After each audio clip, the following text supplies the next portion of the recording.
No. Why number 664. Why did Jesus use Passover imagery in his Bread of Life sermon? Post contributed by Scripture Central. 예수께서 이르시되 나는 생명의 떡이니 내게 오는 자는 결코 줄이지 아니할 터이요 나를 믿는 자는 영원히 목마르지 아니하리라. 요한복음 6장 35절. 더노. 요한복음에 따르면 예수님은 유대인의 절기인 유월절이 가까웠을 때 요한복음 6장 4절 강력한 설교를 하셨습니다. 흔히 생명의 떡 설교라고 요한복음 6장 25에서 58절 불리는 이 설교는 몇 가지 심오한 방식으로 유월절과 관련되어 있습니다. 에릭 D. 헌츠먼이 요약한 대로 유월절 배경은 구원, 홍해 바다 건너기, 광야에서의 기적적인 음식 제공, 유월절 어린 양의 구원 역할 등 생명의 떡 담론을 이해하는 데 필요한 몇 가지 근본적인 상징성을 확립합니다. 이러한 유월절 암시는 예수님이 그 유명한 설교를 시작하기 훨씬 전부터 등장합니다. 예를 들어 요한복음 6장 3절에는 예수님께서 산으로 올라가셔서 제자들과 함께 앉으셨다고 기록되어 있습니다. 요한복음 6장 3절.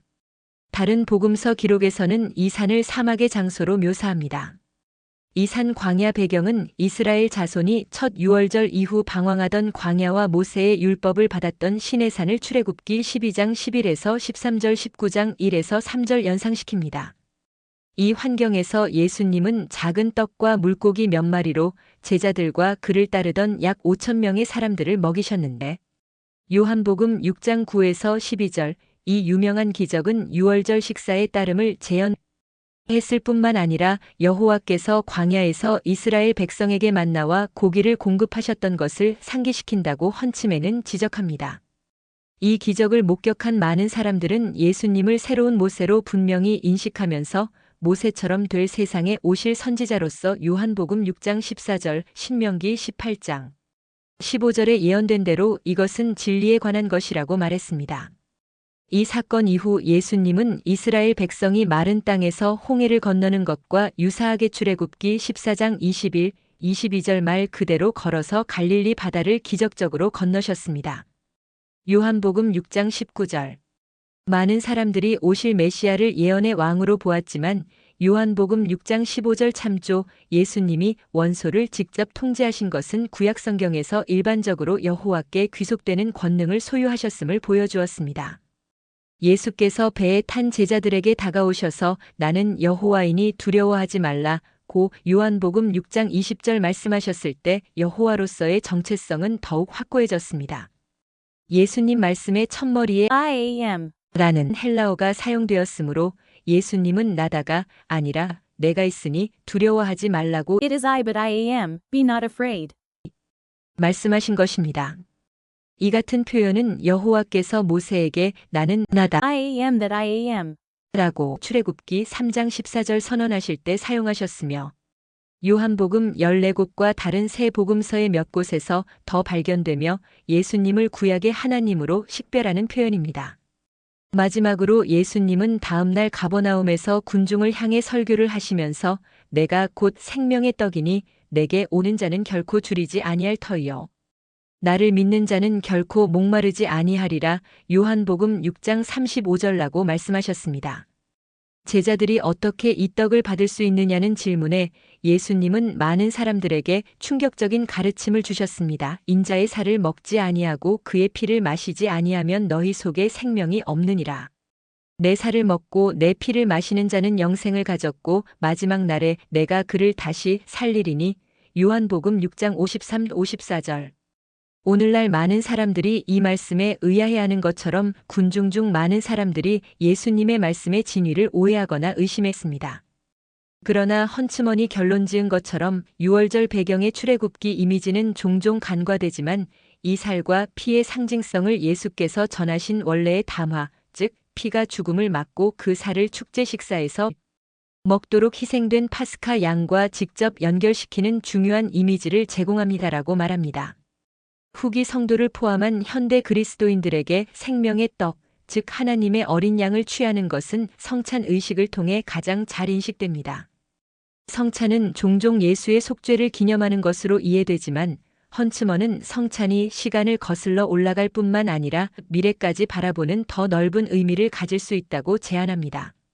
성찬이 그분이 다시 오실 때까지 특별히 기념되어야 한다는 사실은 어떤 의미에서는 그분의 영광스러운 재림을 기대하며 종말의 위대한 메시아 축제를 예고하는 예언적 의미가 될 수도 있음을 암시합니다.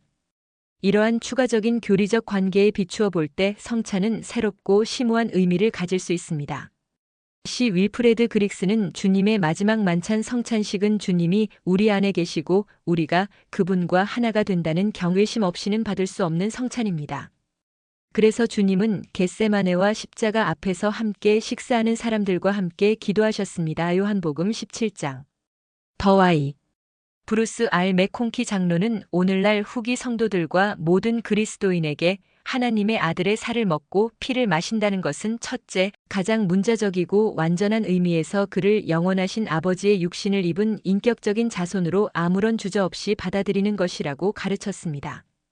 맥콩키 장로는 계속해서 하나님의 일을 한다는 것은 아들의 복음을 받아들이고 그분의 교회에 참여하고 순종과 의로 끝까지 인내함으로써 그분의 계명을 지키는 것을 의미합니다. 예수님 시대의 6월절의 유대인 가정은 여호와께서 이집트에서의 속박과 죽음에서 구원해 주신 것에 감사하는 마음으로 누룩 없는 빵과 희생된 양의 살을 받아들여 먹었습니다. 안타깝게도 예수님으로부터 직접 이러한 가르침을 들은 많은 사람들은 예수님이 하나님으로부터 온 생명의 떡이라는 사실을 받아들이지 않았습니다. 요한복음 6장 66절 참조 오늘날 그리스도께서 인류에게 직접 성역을 베푸시지는 않지만 매주 성찬 의식을 통해 그분과 아버지와의 깊은 대인적 친교를 나눌 수 있는 기회가 주어집니다.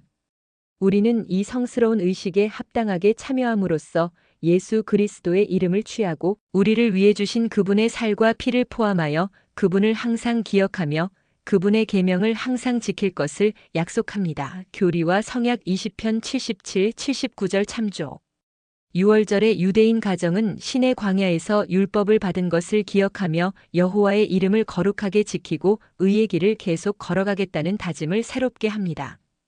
헌츠먼은 따라서 후기 성도 신학에서 성찬을 거행하는 것은 그분의 속죄의 죽음을 되돌아볼 뿐만 아니라 부활을 고대하며 현재와 미래의 그분과의 친교 가능성을 강조하는 기념 행위이자 예언적 행위라고 썼습니다.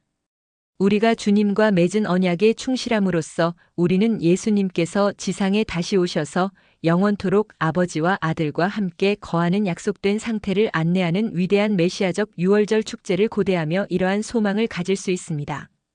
예수님께서 내 살을 먹고 내 피를 마시는 자는 영생을 가졌고 마지막 날에 내가 그를 다시 살리리니 라고 요한복음 6장 54절 약속하셨듯이 말입니다.